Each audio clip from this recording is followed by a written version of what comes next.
Hey guys, in this quick tutorial, I'll show you how to change your server in Rainbow Six Siege X since the game doesn't let you switch servers through in-game settings. Let's get started. First, go to your search bar and type in File Explorer, then open it. Now go to Documents, open My Games, open Rainbow Six Siege. You'll see a folder with a long number string. Open that folder. Inside, find and open the file named gamesettings.ini. Scroll down until you find the line that says Data Center Hint. Right now it probably says Default, which means it's using your ping to choose the best server. To manually change the server, replace default with a specific server code. For example, to use a Japan server, enter playfab/Japan East.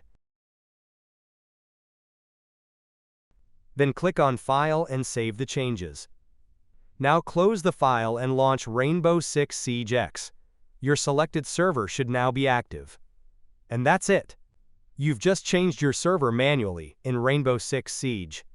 If this video helped, make sure to leave a like, comment, and subscribe for more gaming tips.